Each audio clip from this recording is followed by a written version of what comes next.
Trouxe a Bíblia? Pode ser assim, pode ser num tablet, pode ser num smartphone. Hoje já é o nosso terceiro encontro desta semana, de 8 encontros.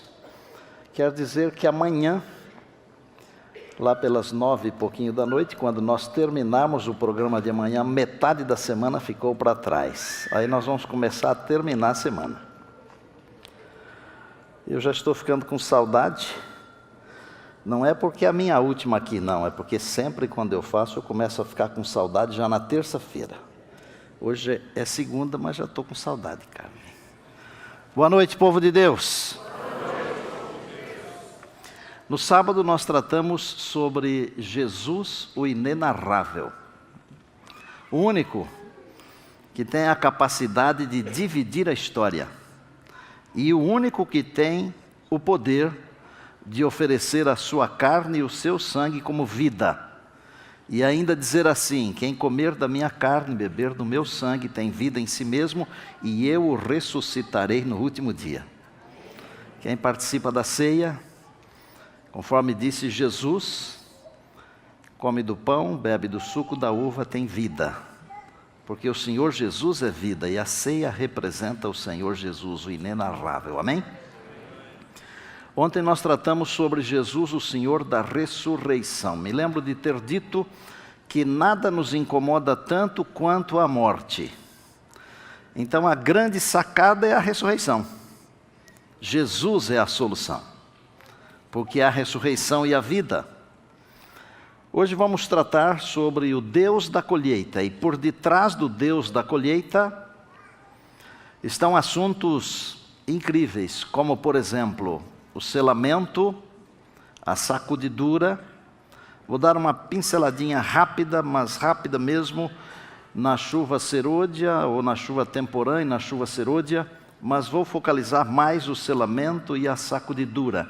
E eu queria, ao introduzir o assunto, dizer o seguinte: não é para ficar com medo, mesmo porque jamais alguém irá para o céu por medo.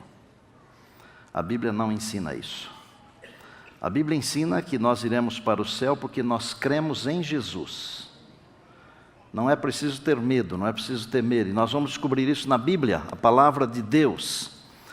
Os filhos e as filhas de Deus são selados pelo Espírito Santo de Deus. É o Espírito Santo de Deus quem sela os filhos e as filhas de Deus. Só serão selados aqueles que terão recebido já a chuva serôdia, ou estarão recebendo a chuva serôdia porque receberam antes a chuva temporã. A chuva temporã é a chuva do plantio, quando a semente cai na terra e brota. É o Evangelho nascendo no coração de alguém. É a mensagem de salvação brotando, vicejando. Mas na hora da produção, de encher o grão, vem a chuva mais abundante, que a Bíblia chama de chuva serôdia. O que é isso? É uma porção grandiosa do Espírito para testemunhar com poder. Então as pessoas que recebem essa chuva temporã, aceitam Jesus como seu Salvador, começam a frutificar para a vida eterna, e então recebem a chuva serôdia, que é um batismo forte do Espírito Santo, poderoso, com porções enormes. Então, esta pessoa será selada pelo Espírito de Deus e passará tranquilamente pela sacudidura. O selamento é um processo, para você entender, é um processo divino que visa colocar a marca de Deus em seus filhos e filhas. Essa é a ideia do selamento. Deus quer colocar a sua marca em nós. Em outras palavras, Deus quer lacrar o nosso caráter, colocar um lacre no caráter que se assemelha ao caráter do Senhor Jesus. Eu sei que é um assunto complexo, por isso eu preciso orar. Tenho orado há meses e nas madrugadas também. E eu queria incluir nessa oração o nome de uma pessoa que está aqui conosco, uma pessoa querida, por nome Vânia, E antes de orar, eu quero que você encontre aí Apocalipse capítulo 7, por favor. E eu quero que você se lembre também da Vânia em suas orações, tá bem? Se encontrou, abaixe os olhos, querido Deus, amado Pai. Está chegando a hora do selamento, da sacudidura. Está chegando a hora de concluir a tarefa da pregação neste mundo. E está chegando a hora também de ver o Senhor Jesus, o Rei dos Reis, nas nuvens dos céus. Nesta hora, abrirmos a Tua palavra e tratarmos de um assunto tão palpitante, tão delicado, nós pedimos a unção do Teu Espírito Santo. Batiza-nos e lava-nos com Teu Espírito, por favor, agora, Pai. E permita que nesta hora, este templo, e também em todo lugar onde estiver alguém nos acompanhando pela internet, a influência benfazeja dos anjos de Deus, essa influência traga paz e compreensão, e conforto ao coração. Um pedido especial pela irmã Vânia. Abençoa grandemente nesta hora. Nós oramos agradecidos em nome de Jesus, amém. Eu vou ler uns poucos versos aqui do capítulo 7. Começo com o primeiro. Depois disto, daquilo que vem no capítulo 6, que são os vários selos, até o 6º. Depois disto vi 4 anjos em pé nos 4 cantos da terra, conservando seguros os 4 ventos da terra, para que nenhum vento soprasse sobre a terra, nem sobre o mar, nem sobre árvore alguma.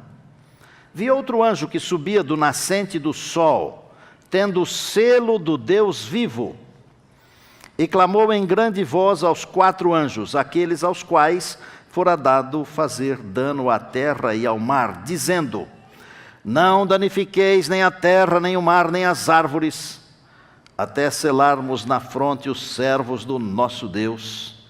Então ouvi o número dos que foram selados, que era de 144.000 de todas as tribos dos filhos de Israel. É um texto profético, é importante. Não tenho tempo aqui de falar sobre os 144.000 hoje, porque o nosso assunto tem a ver especificamente com o selamento. Quais são os grandes objetivos de Deus com o selamento? E antes de explicar isso, eu vou dizer o seguinte: muito da nossa indolência espiritual é falta de conhecimento. Gravou o que eu falei ou não? Eu vou repetir. Muito da nossa indolência espiritual é falta de conhecimento. Porque, amados e amadas, se nós conhecêssemos o tempo no qual nós estamos vivendo, nós não seríamos indolentes. Nós estamos vivendo os últimos momentos da história desse mundo aqui. Nunca se viu tanta podridão, tanta desgraça ao mesmo tempo, tanta corrupção. A gente é quase tentado a falar a frase de um indivíduo aí que não merece ser relembrado na história desse país, do mundo. Nunca se viu. Onde nós vamos parar? Vocês já pararam para pensar? Não tem mais para onde ir. Não dá para olhar para lá, não dá para olhar para cá, nem para lá. Tem que olhar para cima. Porque a nossa saída não vem nem da frente, nem de trás, nem da direita e nem da esquerda, ela vem de cima. Ela vem do Senhor Jesus, que aparecerá nas nuvens dos céus. Que objetivos Deus tem com o selamento? Se quiser anotar aí, são apenas 3 ou 4. Primeiro, fixar na vida dos seus filhos os imutáveis princípios da lei de Deus. Está fácil hoje a fixar na nossa mente e coração os princípios da lei de Deus? Não está. E por que não está? Porque aquele que quer afixar em sua mente, em sua vida, os princípios da lei de Deus, ele tem que andar na contramão da vida. Ele tem que nadar contra a correnteza. Você pode pesquisar e assistir e ler. Qualquer coisa que é contra Deus, ganha volume. Mas se você fala de Deus, você é criticado. Já percebeu isso?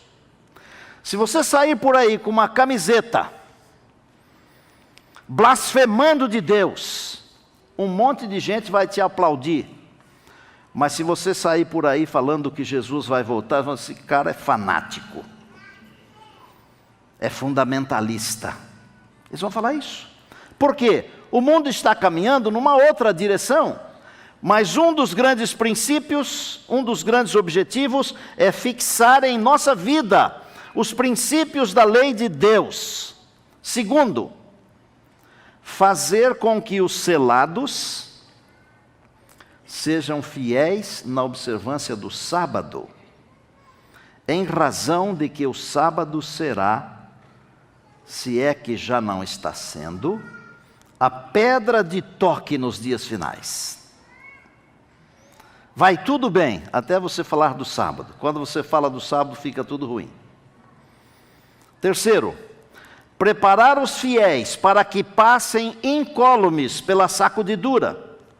Haverá uma sacudidura onde a palha será extirpada, mas os selados permanecerão.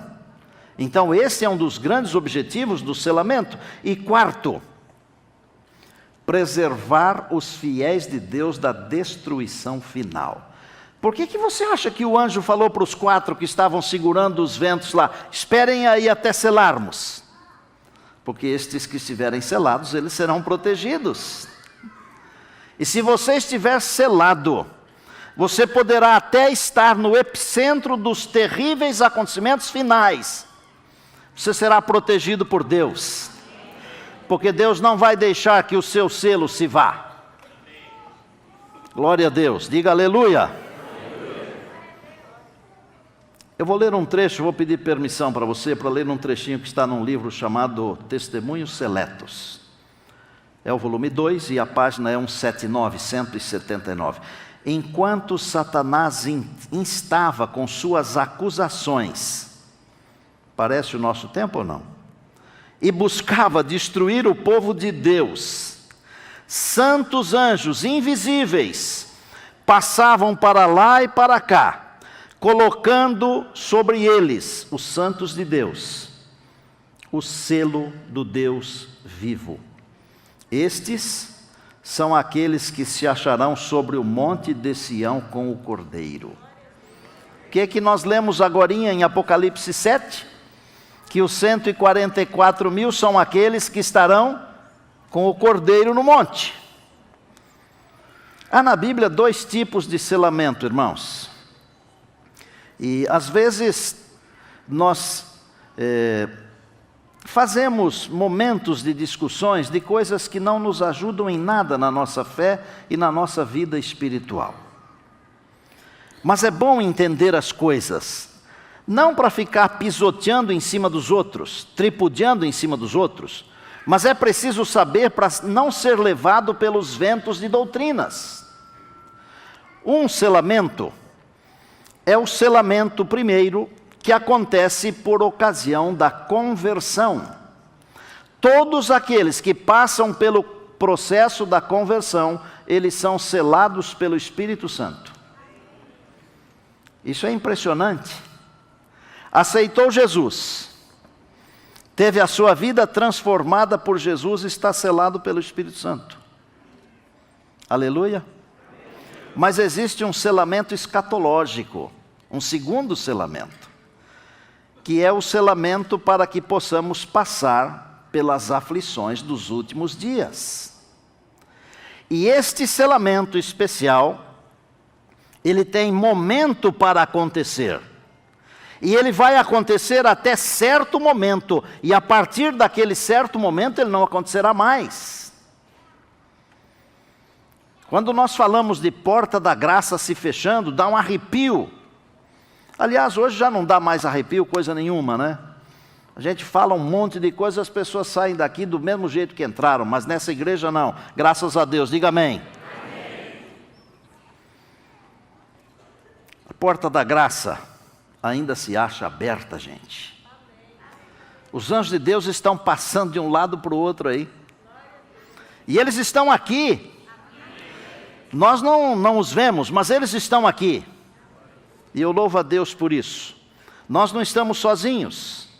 Os anjos de Deus continuam segurando os ventos. Daniel 12:1 diz que haverá uma angústia qual nunca houve. E quando essa angústia qual nunca houve chegar, todo o caso já estará decidido. Os que forem selados resistirão. O selo do Deus vivo estará sobre o seu povo. E o tempo do selamento é curto e logo passará.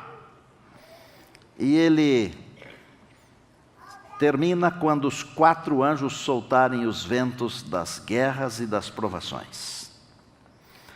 Quanto às condições para ser selado, isso aqui é mais sério ainda.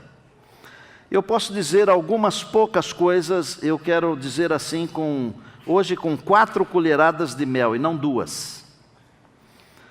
Mas pessoas que vivem flertando com a impureza do pecado, jamais serão seladas com o selo do Deus vivo. Não flerte com o pecado, ele é nocivo, ele é mortal. Ele pode não matar na hora, mas mata. Se comeres, certamente morrerás. Não, pode comer que não morre. Não morreu na hora, mas a sua natureza morreu. Começou a morrer ali a sua natureza. Morre. O pecado mata. E não mata só para essa vida, mata para a vida eterna. Agora é o tempo de preparo. Os que recebem o selo são imaculados diante de Deus, e pecado algum deve ser tolerado na vida. E às vezes nós amamos tanto o pecado que não queremos nos separar dele. O selo de Deus não será colocado sobre alguém cujo caráter está maculado pelo pecado. Não será colocado. Os que vencem o mundo, a carne e o diabo, esses serão agraciados com o selo de Deus. E eu estou aqui orando, sabe, no meu coração, humildemente, para ser selado e para que Deus sele a minha igreja, você, minha família. Eu tenho um amigo chamado Moura, ele é pastor. Ele escreveu um livro chamado Preparação para a Chuva Serôdia. Preparo, não preparação, porque esse é um mais antigo, não? E ele anotou 5 coisas importantes. Falando das condições para ser selado, ele escreveu o seguinte: guardar os mandamentos de Deus e ter a fé em Jesus, guardar o sábado no verdadeiro espírito de Cristo, desenvolver um caráter semelhante ao de Cristo, ser vitorioso contra a tríplice força do mal e ser coparticipante dos sofrimentos de Cristo. Bom, o selamento é mais ou menos isso aí. Está mais ou menos claro para você? Está bem claro? Diga amém. Vamos para a sacudidura. O que é a sacudidura? Sacudidura é nada mais, nada menos do que um processo de seleção. É só isso. É quase um vestibular. É um processo de seleção. Ela virá, escute, ela virá assim que os filhos e as filhas de Deus estiverem selados. Por que a sacudidura vem depois do selamento? Para que aqueles que estão selados, eles possam continuar firmes. Porque se ela viesse antes do selamento, até aqueles que seriam selados, eles poderiam balançar e cair. Eu quero ler um texto para vocês. Amós capítulo 9. E eu disse a princípio que não era para ficar com medo, lembra? Amós, dos profetas menores. É um livro pequeno. Depois de Daniel, de Joel, Amós, capítulo 9, verso 9 apenas. Aqui tem uma mensagem e tem uma promessa. Quando Jesus disse, examinais as Escrituras, ele estava falando também disso aqui. Veja o que diz o texto, 9:9. Porque eis que darei ordens e sacudirei a casa de Israel entre todas as nações, assim como se sacode o trigo no crivo. Quem é que vai ser sacudido? Que casa? O Israel. O Israel de hoje somos nós, você e eu, a igreja de Deus. A casa de Israel será sacudida. Olha a promessa no finalzinho do verso. Sem que caia na terra, quantos grãos? Nenhum. Deus vai enviar uma sacudidura sobre a casa de Israel, sobre a igreja de Deus, sua igreja. Mas nenhum grão cheio vai cair da peneira. Os que me acompanham, que leem meus livros, veem meus sermões, vocês sabem que eu sou da lavoura, da roça. E é muito fácil para alguém que trabalha na lavoura entender o que é sacudidura. Quando você colhe qualquer tipo de mantimento, eu vou explicar com o feijão, por exemplo. Você planta o feijão, ele produz, quando seca, você arranca, leva para um lugar, às vezes assim, ladrilhado, e bate o feijão, tem um instrumento que eles chamam de cambão, em outros lugares chamam de outra coisa. Você tira a palha grossa, mas fica misturada ao grão a palha fina. Você coloca aquilo tudo numa peneira, sacode bastante, tudo que é mais fininho já escapa pelos vãos da peneira. Mas algumas coisas ainda ficam misturadas entre os grãos. E o vento vai passando e com a peneira você vai jogando aqueles grãos para cima e o vento vai levando a palha embora. E se o agricultor ele é bem treinado, ele não derruba da peneira nenhum grão. Nenhum. O meu pai fazia isso. Eu lembro muito bem. Eu derrubava, porque era aprendiz. Aprendiz é assim. Todo mundo tem que aprender um dia. E uma coisa que nós precisamos aprender é sobre a salvação.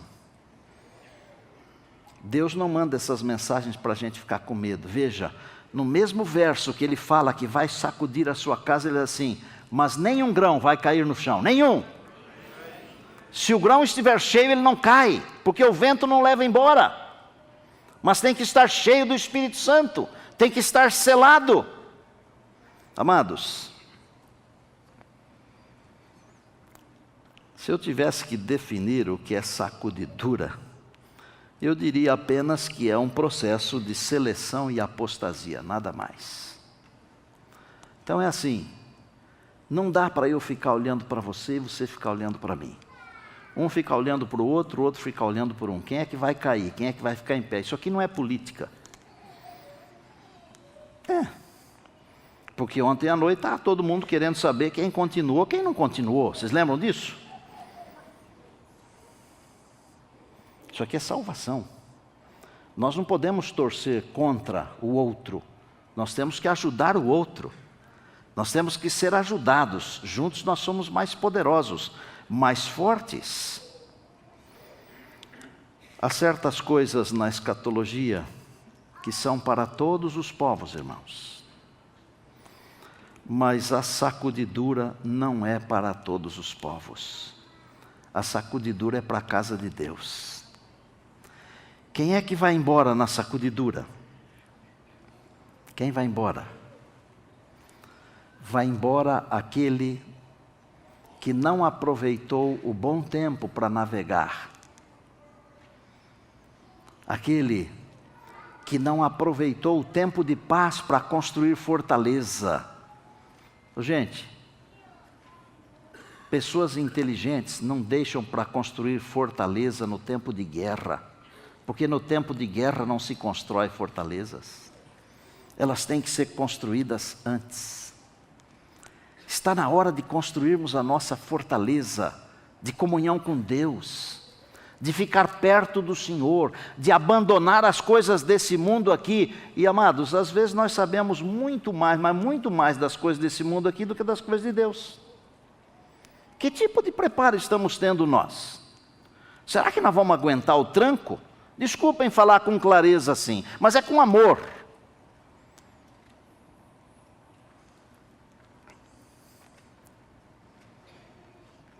Eu tenho em casa um cartãozinho. De vez em quando eu dou uma olhadinha nele, porque eu escrevi assim, com a letra bonita. Fiz um sacrifício tremendo para escrever com letra bonita. Porque às vezes nem eu sei o que eu escrevi. É verdade. Mari sabe disso muito bem, né, Marinha? Eu tinha uma secretária que sabia, viu, pastor Conde, quando estava na Voz da Profecia. Naquele tempo a gente não tinha celular para fazer os resumos, às vezes pegava um guardanapo e fazia um resumo de uma ideia, aí quando chegava no escritório não sabia o que tinha escrito. Mas a minha secretária, ela batia os olhos assim e falava, num instante, está tudo certo. Lia melhor do que farmacêutico, viu? Mas esse trechinho de um livro pelo qual eu sou apaixonado, o livro O Desejado, na página 476, Satanás vê que seu tempo é curto. Ele coloca em operação todas as suas forças, a fim de os homens serem enganados. Vá contando os verbos aí comigo. A fim de os homens serem enganados, seduzidos, ocupados e enlaçados, até que o dia de graça se haja findado e a porta da misericórdia esteja para sempre fechada. O que é que Satanás está fazendo conosco? Está nos enganando, nos seduzindo, nos ocupando e nos enlaçando. Invista na sua família. Não deixe o inimigo tirar o seu tempo para ficar com a família, para você fazer outra coisa, não. Depois de Deus, a primeira prioridade de uma pessoa é sua família. Depois vem o trabalho e as outras coisas.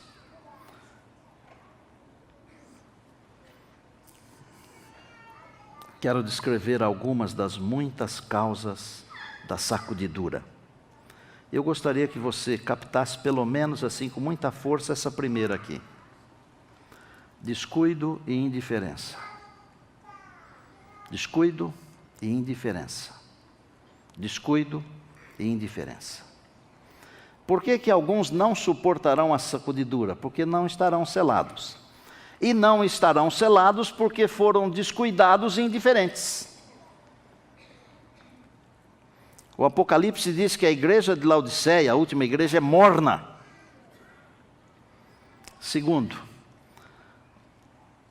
a sacudidura virá também por causa da perseguição em razão das leis dominicais. Terceiro, também por causa de um conhecimento superficial das doutrinas. Amados, é melhor nós estudarmos, viu? Porque isso dá substância para a nossa fé. Nós temos que ter estrutura. Olha, quando você vê um navio lá no mar, ele é enorme, mas você não vê quanto ele tem afundado dentro d'água. Eles chamam de lastro aquilo lá. É o casco do navio. É muito que está afundado para poder suportar aquele peso, aquele mundo de containers em cima do navio. A nossa vida espiritual, ela tem que ter um lastro para suportar. E último, ignorância quanto ao poder de Satanás. Às vezes nós achamos que ele não tem poder. É claro que o poder dele é muito menor do que o poder do Senhor Jesus. Porque Jesus o venceu em todos os aspectos, em todos os lugares, em todas as circunstâncias. Mas ele é um anjo, caído, mas é um anjo. Quer ver algumas das palavras dele? Está no livro Testemunhos para Ministros 475. Terei no terreno, diz o enganador, como meus agentes, homens que mantenham falsas doutrinas misturadas com suficientes verdades para enganar as almas. Também terei presentes pessoas incrédulas que expressarão dúvidas quanto às mensagens de advertências do Senhor para a sua igreja. Lê-se o povo e crê-se nessas admoestações, disse Satanás, e poucas chances teríamos de vencê-los. Mas, se pudermos desviar-lhes a atenção dessas advertências, permanecerão ignorando nosso poder e sagacidade, e finalmente os ganharemos para as nossas fileiras. É o inimigo falando. Eu vou concluir. Vou concluir dizendo o seguinte: texto bíblico que traz ao meu coração muita paz, muita tranquilidade, muita segurança, está em Isaías, e eu quero que você acompanhe comigo. Capítulo 43 do profeta Isaías. É curtinho. 43. Mas agora diz o Senhor, que te criou, ó Jacó, e que te formou, ó Israel, não temas, porque eu te remi, chamei-te pelo teu nome, tu és meu. A outra Bíblia que eu tenho, que fica lá em casa, no lugar onde está Jacó eu coloquei Neumoel, e no lugar onde está Israel eu coloquei Estina, porque aqui quer dizer a mesma coisa. Mas agora, põe o seu nome e sobrenome aí. Mas agora sim diz o Senhor que te criou, ó, e que te formou, ó, não temas, porque eu te remi. Chamei-te pelo teu nome, tu és meu. Pastor, eu estou com medo da sacudidura. Deus está dizendo para você o quê? Não temas, eu te remi. Chamei-te pelo teu nome, tu és meu. Quando passares pelas águas, eu serei contigo. Quando pelos rios, eles não te submergirão. Quando passares pelo fogo, não te queimarás, nem a chama arderá em ti, porque eu sou o Senhor teu Deus, o Santo de Israel, o teu Salvador. Aleluia. E eu estou em paz, tranquilo. E eu quero que você esteja em paz, porque a promessa de Deus é para não temer, mas é preciso saber as coisas, amém? Disse que um dos problemas porque muitos não suportarão e cairão na sacudidura, eu disse que é indolência e indiferença. Vocês lembram disso? Que eu pedi para gravarem isso aí? Como que a gente acaba com a indolência? Como que a gente acaba com essa falta de vontade de servir ao Senhor? Como é que a gente acaba com esse descuido, com essa indiferença? Um dia desse eu conversei com um médico e ele está tratando uma pessoa e ele disse que deu um remédio para a pessoa. E eu perguntei se eu poderia saber que remédio foi que ele ministrou. Ele disse, não, é um remédio muito simples. E eu pedi para ela se envolver em alguma coisa. É um remédio muito simples, né? Se envolve em alguma coisa. Eu disse, mas e o que o senhor deu para ela tomar? Não, só isso aí. Aí eu fiquei pensando, aquele que se envolve com as coisas de Deus, com as coisas da igreja, ele não tem tempo de ficar atrás das coisas desse mundo aqui. Então, quer ficar firme com Deus? Se envolva com as coisas de Deus. E eu conheço tanta gente nesse mundo, nesse Brasil, que se envolve com as coisas de Deus e que deixa até de fazer as suas próprias coisas para fazer as coisas de Deus, porque ama tanto as coisas de Deus que não consegue parar. Todo dia a gente tem contado a história de alguém aqui, né? Eu vou contar a história de um camarada que não consegue ficar parado. Ele vê alguém, ele quer salvar, quer levar para Jesus. E ele tem um jeito muito exótico de salvar pessoas. Eu vou contar um trechinho de uma história dele, só um trechinho, do meu jeito. Ele foi visitar uma família, e naquela família a senhora era membro da igreja já há muitos anos, uns 30 anos. E o marido, casado com essa senhora há mais de 30 anos, conhecia toda a doutrina, tudo. E aí alguém falou assim para esse amigo meu, vem cá, o que você acha de um indivíduo que conhece todas as doutrinas há 30 anos e não toma uma decisão? Esse meu amigo que tem, quase que não tem papas nenhuma na língua, Ele falou assim, esse camarada é pior do que um jegue, porque se um jegue fica sabendo da mensagem de salvação 30 anos, ele se batiza, ele se converte, ele se entrega a Jesus. E o camarada escutou. Daí uns dias procurou o pastor, falou, pastor, finalmente eu quero me batizar. Mas o que aconteceu com você? Aconteceu comigo que um camarada falou para mim que eu sou pior do que um jegue. É um jeito exótico ou não é? Mas é um camarada que não para. Ele conseguiu fazer culto semanal no seu condomínio. Ele conseguiu fazer coisas incríveis, mas isso eu não posso contar para vocês. Porque ele vai contar. Pastor Márcio, sobe aqui. Recebam ele com carinho, gente. Você e Dona Maria Helena estavam chegando de Manaus? Nós trabalhávamos em Manaus, era departamental de publicações e mordomia lá na União Noroeste. E aí vocês mudaram para... Aí viemos transferidos Juazeiro. Para Juazeiro da Bahia. Na Bahia. Terra boa, quente, muita muriçoca. À margem do São Francisco. Margem do Rio São Francisco. Do lado de Petrolina. Do lado de Petrolina. Amiga do Pernambuco, os dois se dão muito bem. Dão muito bem. Enquanto estão calados. Como é que aconteceu a história lá com o síndico lá do seu condomínio? O que ele fazia? Quando nós chegamos no condomínio, o síndico, durante terça, quarta e quinta, ele tirava esses dias só para beber. E tomava aquelas cervejinhas chamada piriquete, que eles chamam lá. Aquilo ela tomava assim, que enchia de mesa, assim, depois ele enfiava tudo dentro das caixas lá, não sei onde é que botava, e enchia outra mesa lá, tudo de garrafa vazia. E eu ficava triste, porque ele tinha 37, 38 anos, ele, a esposa, mais um funcionário da Caixa Econômica, vizinho meu da frente, e mais a esposa dele, aquilo passava o dia lá bebendo. Eu disse, mas como é que aguenta? E o que você fez? Aí eu comecei a orar por eles, eu e ela, e vamos orar. Dizer assim, mas ali eu acho que não tem jeito sim. Vamos orar porque o Espírito Santo dá jeito. E continuamos oramos uns 4 meses. Aí minha esposa disse, tio, eu vou fazer umas esfirras. Aí fez umas esfirras de palmito e pendurava na porta da casa deles. Eles comiam, não sabiam de onde é que vinha aquilo, e achavam delicioso. E aí ela começou a fazer uns pães e colocou lá aqueles pães. E eles não sabiam de onde vinha.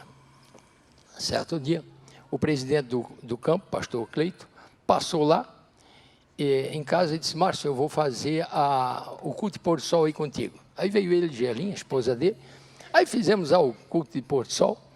Aí a hora que ele foi embora, já eram as 8 e pouco da noite, 9 horas, aí eu acompanhei ele até o portão, e lá abri o portão, tudo mais, e eu e a minha esposa íamos voltando, e a segunda casa ali era do síndico, e ele estava lá bebendo.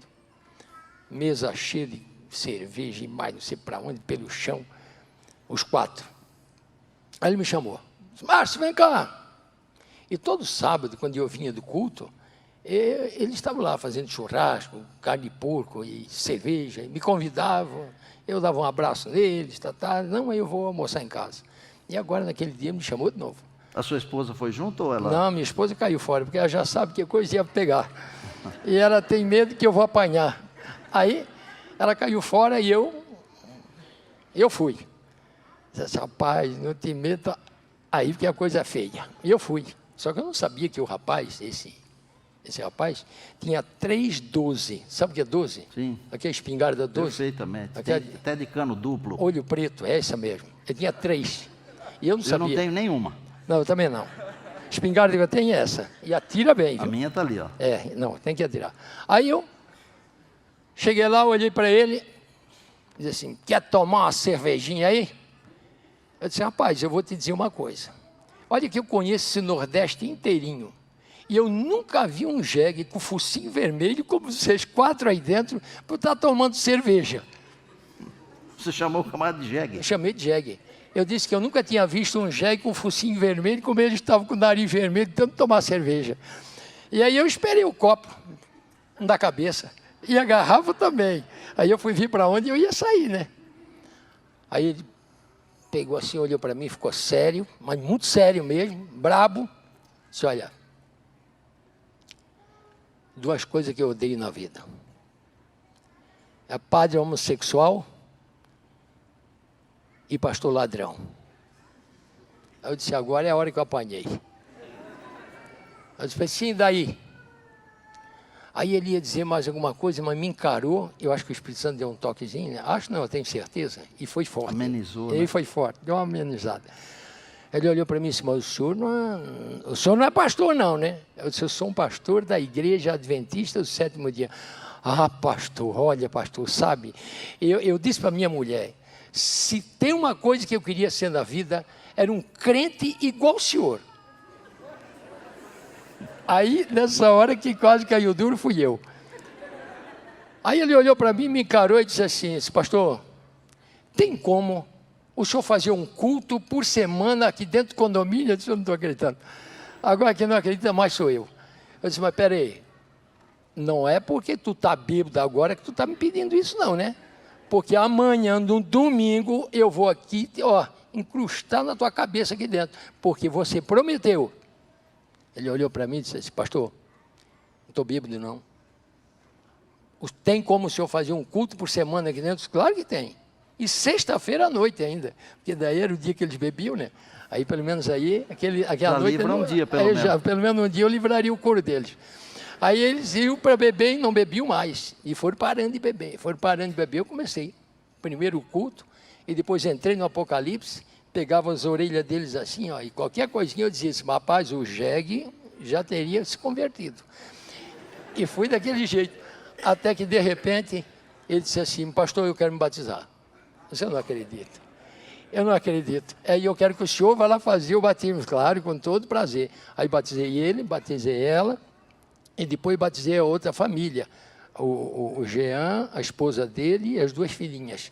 Foram 6 batismos ali dentro. E hoje ele é o meu companheiro para dar estudo bíblico. Irmãos, pastor Márcio.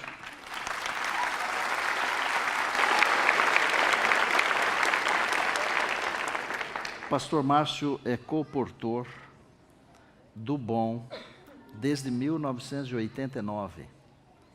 Agora ele já está jubilado, mas ele continua ativo.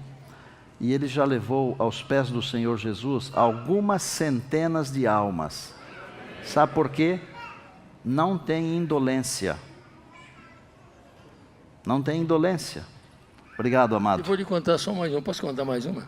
1 minuto. Das centenas que eu tenho lá, eu posso contar uma, né?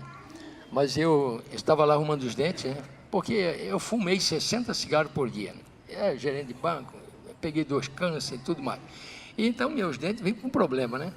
E aí, fui lá, na dentista, a doutora, e comecei a falar sobre alimentação, estilo de vida. Ela disse assim, mas como é que você sabe tanto? Porque eu já tive problema. E a senhora vai ter problema também, né? Não adianta que o doutorado não vai livrar a senhora, não. Aí ela começou a falar sobre, pois é, como é que se conhece bastante, não sei, e ela também conhece. Claro. PhD. Aí, de repente, eu disse para ela assim, doutora, a senhora é doutora em dente, eu sou doutor em salvação, a senhora não está afim de estudar a Bíblia, não? Estamos estudando agora, estou preparando ela para o batismo. Aplaudam ele, gente. Obrigado. Vamos lá.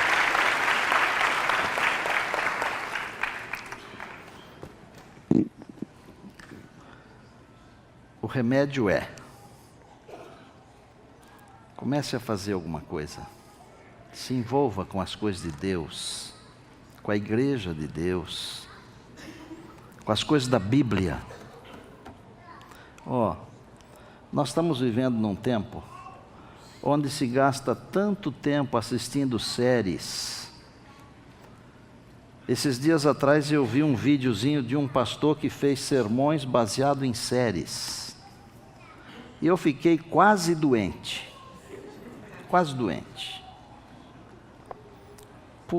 Pelo amor do Senhor Jesus. As nossas séries estão aqui. As nossas histórias estão aqui. A nossa história pessoal está aqui.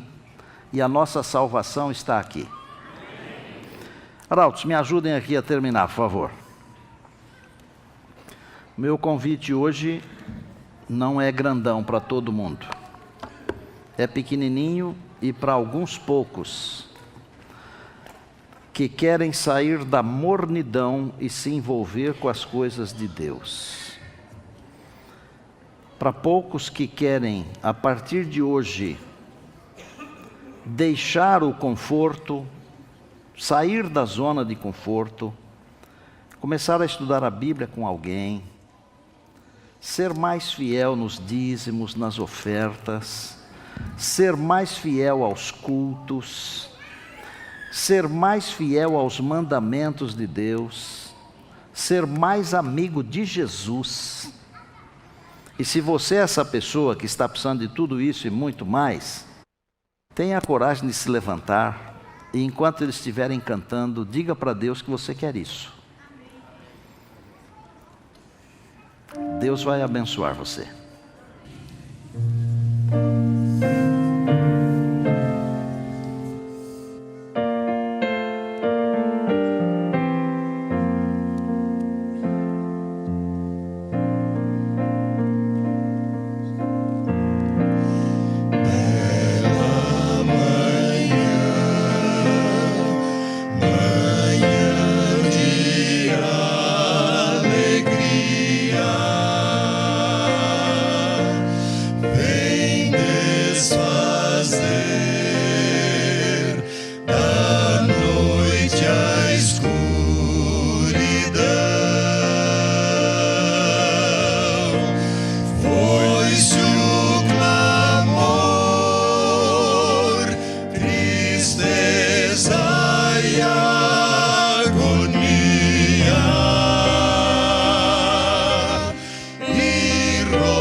Cantai em aleluia.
essa bela manhã,